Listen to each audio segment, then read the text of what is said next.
Dzień dobry Townsville, witam wszystkich szanownych widzów moich w odcinku, który podsumuje zawody.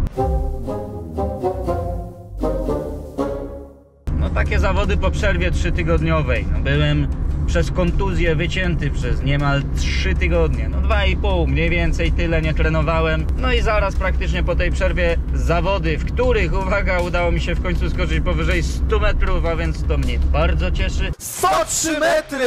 No i to wszystko podsumuję, ale zanim to nastąpi, to proszę Państwa, w ramach nagrody, że człowiek tak sobie tę wagę utrzymał i dzisiaj nawet już było 65,5, więc to już jest kolejny kroczek, fajnie, elegancko. No to w ramach tej nagrody jadę teraz do Maka i sobie zjem Maka, bo mi się chce. A w ogóle o tym, jak z tą wagą schodziłem w dół, to ja Wam opowiem chyba w jakimś osobnym odcinku. Może kiedyś zrobię coś takiego, bo też jest to dobra heca, a niedługo już zanurzę się w burgerze, którego pokochałem w Stanach Zjednoczonych Ameryki, czyli Spicy McCrispy. Tak jakoś go polubiłem. Ostatnio wziąłem coś innego i było nie takie dobre. Dzień dobry, poproszę Spicy McCrispy w zestawie z frytkami i z kolą. Dziękuję.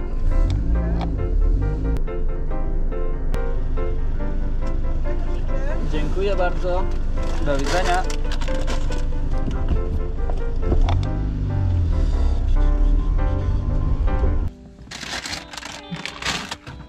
No i tak, proszę Państwa, naźle się jak świnia, ale zapomniałem o jednej kluczowej rzeczy, ale pani nie zapomniała dać mi kepuczu, bo kepucz bardzo lubię.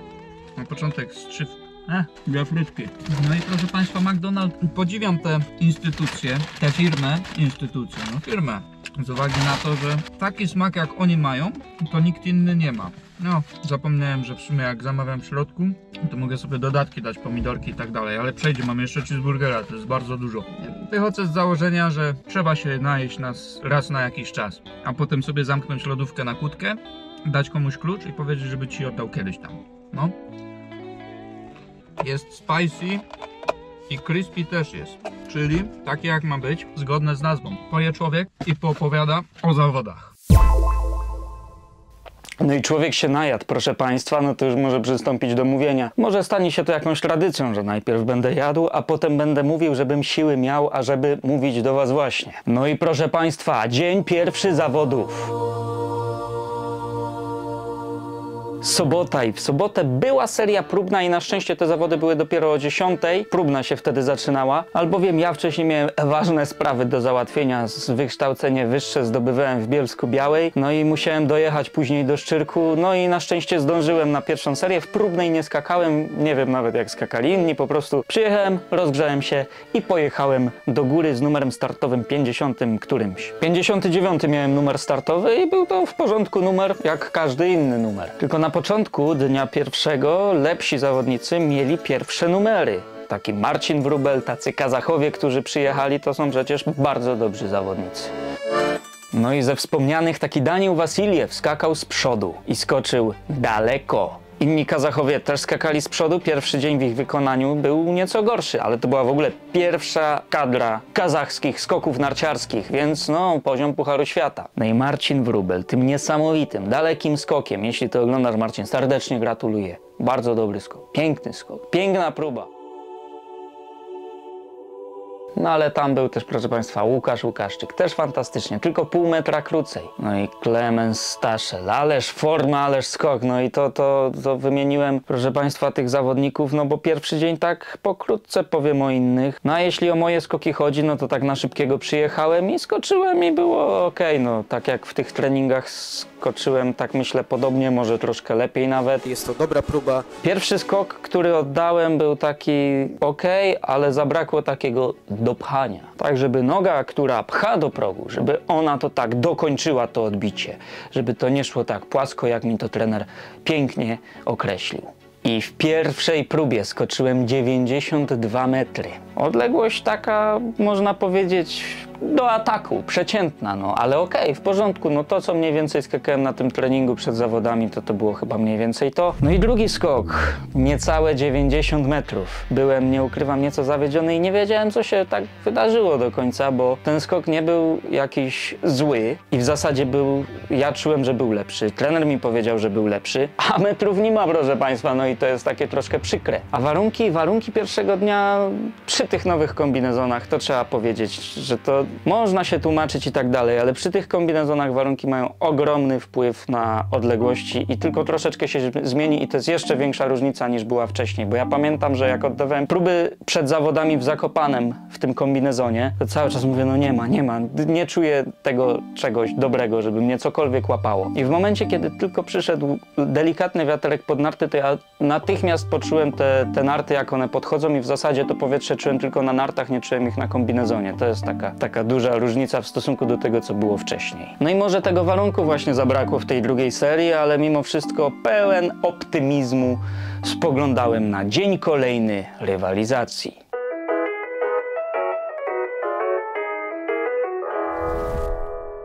Gwoli uzupełnienia, drodzy Państwo, dnia pierwszego tych zawodów Polacy pokazali, że naprawdę skaczą bardzo dobrze i poziom zawodów Orlen Cup wywindował do góry. No i nasi zawodnicy, polscy reprezentanci, z którymi ja się zmierzyłem i rywalizowałem również, pokazali klasę, że takim Kazachom, takim nawet jak Daniel Wasiliew w podium Grand Prix w Wiśle, no to nie jest tak hop-siup, że sobie przyjadą na Orleny i zgarną wszystko, bo tak, proszę Państwa, już nie jest. Może kiedyś by tak było, ale teraz już nie. Poziom jest wysoki i jest dużo trudniej zwyciężyć. I czekamy z niecierpliwością na kolejny dzień rywalizacji. I kolejny dzień rywalizacji, numer 51, nieco niżej rozstawiony jechałem, bowiem kolejność była ustalana wynikami z dnia poprzedniego, a dzień wcześniej byłem na 22 miejscu. No to jak człowiek nawet skacze w porządku, jest 22, to też świadczy o tym poziomie i sprawia, że człowiek się trochę denerwuje, ale wtedy jak coś w końcu kiedyś wyjdzie, to człowiek zadowolony będzie. A zadowolony mógł być po pierwszym skoku. Z miejscowego klubu zobaczymy, dobra, charakterystyczna pozycja dojazdowa, leć Wiktor jak najdalej, piękne ułożenie w locie, pięknie leci Wiktor, znakomity skok Wiktora Pętali, ależ on tutaj przyłożył, niesamowita próba w jego wykonaniu, ależ tutaj odleciał, na pewno będzie zadowolony, to musiało być ponad 100 metrów. No i co ja wam dużo powiem? To był dobry skok, oczywiście, to był taki najlepszy z tych 4 też technicznie, bo skoczyłem dobrze, ale ja się muszę przyznać i nawet nie musiałbym się przyznawać, bo to wiadomo, znaczy nie wiadomo, wy tego nie wiecie, ale wszyscy, co byli na skoczni, wiedzą, że szczęście miałem. No ale mimo wszystko szczęście trzeba umieć wykorzystać i przed rokiem pewnie bym tego szczęścia nie umiał wykorzystać, bo skakałem dużo gorzej niż teraz, a teraz nakręcony nad nartką człowiek leci, tylko jest problem z jednym elementem. Ostatnio mówiłem, że z lotem mam problem, a tutaj był potężny problem przy lądowaniu. Też było widać, że ta lufka mnie trzymała, potem chyba puściło. Ja tak, nie leciałem z taką pewnością do samego końca. To jest to, czego brakowało i w trakcie lotu te narty się fajnie trzymały na początku i potem jakby odeszły i nie doleciałem tam z taką pewnością, nie doleciałem nad nartką do samego końca, tak to bym jeszcze może z 2 metry urwał, ale tam pewnie też tego powietrza zabrakło. Taki trochę rozbujany i w ogóle. I ostatecznie wylądowałem na 103 metrze, no i to był skok taki, moja reakcja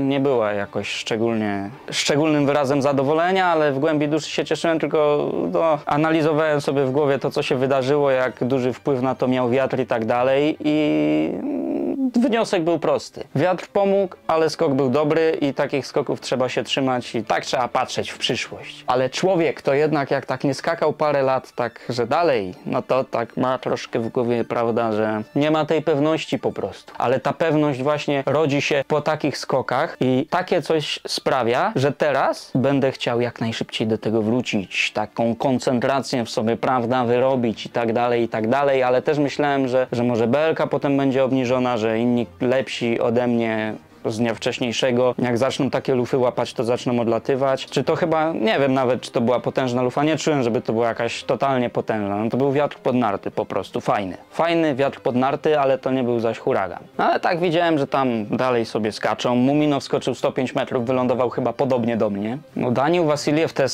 skoczył 106 metrów, a więc brawo. Ilja Mizernych 103,5 metra, no więc 3 Kazachów było na prowadzeniu po tej pierwszej rundzie i pierwszym z Polaków był Mateusz Gruszka. 102,5 metra. Mateuszu, jeśli to akurat przez przypadek oglądasz, serdecznie gratuluję. Zawsze kibicuję, ściskam kciuki, kiedy pojawiasz się na belce startowej na skoczniach w Polsce i w okolicach. A ja? Muszę się przypatrzeć, byłem, proszę Państwa, dopiero 10. i to przez noty. Dostałem chyba tam 48,5 punktów od sędziów. 48,5 punktów gdzieś dostałem od sędziów, więc te noty, no takie były po prostu. Trzeba się nauczyć lądować, trzeba się nauczyć lecieć do końca, trzymać to elegancko i wtedy będzie dobrze. A tu z lądowaniem nie było dobrze, ale najważniejszy był po prostu ten skok. No i po skoku pierwszy raz w sumie od dawna tak się stało, taki szał, który chce człowieka przypalić do drugiej serii, bo w sumie no ja się nie dziwię, też bym tak robił, jakbym zobaczył kogoś, kogo nie widziałem albo w życiu, albo od lat, jak tak wyszedł z progu, no bo z góry to wszyscy też widzieli, zwrócili uwagę, w sumie z dołu też. Każdy podchodził, coś mówił do mnie, że wow, jasny gwint, jasny pierun, szczeleł, cholera jasna. O kurde! No i to sprawia, że tak człowiekowi się może zamącić w głowie, ale w sumie tak parę lat temu by mi się może od tego przypaliłoby mnie to, ale jakoś tak na luźno człowiek ostatnio podchodzi, bo już jednak starość dopada powolutku. No i się nawet śmiałem, że pewnie będzie jeszcze tak, że pierwsza fajnie 103 i drugi skok będzie 73 metry stabilnie, elegancko telemarkiem. Ale tak na szczęście nie było. No i second round to jest jakby 17 miejsce, chyba łącznie w ogóle za to wszystko 91 metrów, więc 12 metrów krócej niż w pierwszej rundzie. No ale co, w porządku, no coraz lepiej całe to lato tak wyglądało. To były finałowe Orleny i w tych finałowych Orlenach udało się jakoś odlecieć. Udało się w sumie odlecieć, no skoczyć, fajny skok w zawodach w końcu, który człowiekowi dał trochę radości i takiego poczucia, że można sobie rywalizować i jeśli się będzie dalej trenowało, dalej dbało o wagę. Chyba utnę ten początek tego filmu, bo nic na to nie wskazuje, żebym dbał o wagę w tym filmie. Ale wskazuje tylko stwierdzenie, że dziś rano 65,5 jest poprawa, prawda? Jest dobrze, będzie jeszcze lepiej, proszę Państwa. A zawodnicy, którzy zwyciężyli, Daniil Wasiliew, Ilja Mizernych, Klemens Staszel na trzecim miejscu, no to jest, proszę Państwa, wysoki poziom. Marcin Wróbel, wczorajszy zwycięzca na miejscu 4. Sabirżan Muminow na miejscu 5, więc dzisiaj Kazachowie już lepiej, ale i tak nie mieli łatwo. Rywalizacja była niezbyt łatwa. Choć różnice duże. Ale wczoraj nie udało im się zrobić tego, co udało im się zrobić dzisiaj. Ogromne podziękowania dla tych panów Wizja Sportu. No przyjeżdżają nam na Orlenki z kamerami, kręcą to i tak dalej, i tak dalej. I to jest piękne i fajnie to robią i im to idzie coraz lepiej, więc jak będą jakieś Orleny i panowie to będą transmitować, to polecam zobaczyć, bo naprawdę, kurczę, aż się człowiek cieszy, że idąc po skoku, jak trener na przykład nie nagrał, to można sobie włączyć powtórkę, zobaczyć, przeanalizować wideo, jak to wyglądało i tak dalej. A ode mnie jeszcze szczególne podziękowania, bo mam pozwolenie, żeby te filmiki używać i to przed zawodami, dzień przed zastanawiałem się, kurczę, może bym tu kogoś jakoś sprowadził, żeby mnie coś ponagrywał, albo jakiegoś młodego zawodnika wziął, żeby mnie nagrał, bo kiedyś tak zawsze to musiało wyglądać, bo nie było nagrań, albo trenera, który stał gdzieś tam na wieży, a teraz na szczęście jest i jest to dostępne dla was, dla mnie. I to jest fajne. A co nadchodzi? Proszę Państwa, nadchodzi to, że ja teraz muszę sobie w mojej głowie przemyśleć, co będę robił w tym tygodniu. Jutro pójdę na siłkę, a potem we wtorek być może skoczę w Szczyrku, zapewne z kamerką, a później pojadę do Zakopanego w któryś dzień, bo już tam jest lód na Wielkiej Krokwi, na Wielkiej Krokwi skoczę, no i kamerkę też wezmę i mam nadzieję, że warunki będą w porządku, że się odbędzie bez przeszkód, że będzie można sobie poskakać na spokojnie, no bo już zima nadchodzi. Od 15 października chyba według PZN-u zaczyna się sezon zimowy, według regulaminów i tak dalej, a więc można powiedzieć, że już prawie, że zima jest, zwłaszcza, że ostatnio było minus 3 stopnie, minus 3 były z rana. No i co, proszę Państwa? Radość ogromna we mnie jest. Cieszę się, że coraz lepiej skaczę. Cieszę się, że udało się skoczyć dobrze w zawodach. Coś nieco spokradnie.